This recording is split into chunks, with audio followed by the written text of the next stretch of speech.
बिस्मिल्लाहिर्रहमानिर्रहीम। अस्सलाम वालेकुम। 10th साइंस के स्टूडेंट्स को मैथमेटिक्स की क्लास में खुशामदीद। स्टूडेंट्स, हम 1.1 और 1.2 कंप्लीट कर चुके हैं। लास्ट लेक्चर में मैंने आपको 1.3 का क्वेश्चन नंबर 2 सॉल्व करवाया था और क्वेश्चन नंबर 1 मैंने आपको होमवर्क दिया था। तो क्वेश्चन नंबर 1 चेक कर लेते हैं। क्वेश्चन नंबर 2 मैंने सॉल्व करवा दिया था। अगर आपने लास्ट वीडियो नहीं देखी तो क्वेश्चन नंबर 2 का सोल्यूशन वहाँ से देख लें। ये बच्चों ने काम किया है।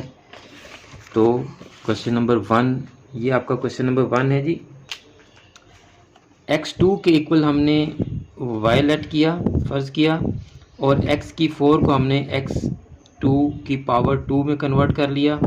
तो यहाँ भी x2 की जगह y आ गया। तो चूँकि y x2 का स्केयर है तो y का भी स्केयर हो गया। यहाँ x की जगह y आ गया तो ये आपकी क्वाड्रेटिक इक्वेशन बन गई। इसको आप बाय फैक्टराइजेशन सॉल्व कर लें, बाय कंप्लीटिंग स्केयर सॉल्व कर लें, बाय फार्मूला सॉल्व कर लें जी, जिससे मर्जी कर लें। तो फैक्टराइजेशन से हो रही है तो इसको फैक्टराइजेशन सॉल्व कर लिया हमने। अब ये y के आंसर आए हैं। क्वेश्चन में x वेरिएबल अननोन है तो हमें x के आंसर लाने हैं। तो ये जो हमने x square is equal to y let किया था, अब हम 1 बाय 1 इसमें पहले y is equal to 5 put किया, फिर y is equal to 1/2 put किया। तो ये आपके 4 रूट्स आ गए जी इस क्वेश्चन के। तो क्वेश्चन नंबर 3 और 4 एक जैसे हैं। ये भी सारा काम हुआ है जी। ये यहाँ पे देखें, ये बताने का मकसद ये है कि बाज़ दफ़ा बच्चे रट्टा लगा लेते हैं क्वेश्चन को, तो रट्टे से काम नहीं चलता। कैसे रट्टा लग जाता है जी? देखिए, यहाँ लेट कर लिया है x इज इक्वल टू 4 के,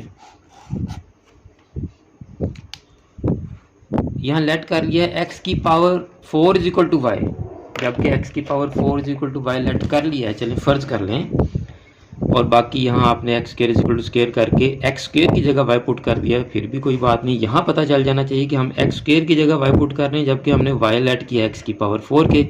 चलें फिर यहाँ आ जाएं, अब वैल्यू पुट करनी है तो x square is equal to y फिर लिखा हुआ है, x square is equal to y, या x की power 4 is equal to y है। तो जब आप क्वेश्चन सॉल्व कर रहे हो तो गलती आपको बार बार बता रही होती है कि गलत है, ठीक कर लें, लेकिन आपने चूंकि रट्टा मारा होता है तो आप उसको उसी फ्लो में करते जाते हैं, आपको गलती नज़र ही नहीं आती है।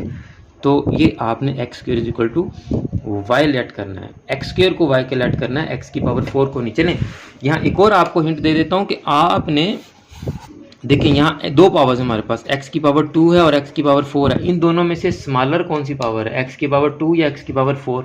x की पावर 2। तो आपको इस तरह के क्वेश्चन में जो स्मॉलेस्ट पावर होगी उसको y के इक्वल लेट करना है, जो स्मॉलेस्ट पावर होगी उसको y के इक्वल। हाँ जी, यही आपको अगले क्वेश्चन में काम भी आएगा। तो मुझे उम्मीद है कि आपको आज के क्वेश्चन समझ आ गए होंगे। और अगर आपने अभी तक हमारा चैनल सब्सक्राइब नहीं किया तो चैनल को सब्सक्राइब कर लें, बेल आइकन को दबाकर ऑल नोटिफिकेशंस को भी ऑन कर लें, ताकि नेक्स्ट जितनी भी वीडियोस हम आपके लिए अपलोड करें वो तमाम वीडियोस आपके पास इन टाइम पहुंच सकें और आप मैथ के जो चैप्टर हैं, जो क्वेश्चन हैं, वो सीख सकें। और आप इन वीडियोस को ज़्यादा से ज़्यादा फॉरवर्ड किया करें ताकि आपसे दूसरे बच्चों का भी फ़ायदा हो सके। मुझे भी अपनी दुआ में याद रखा करें।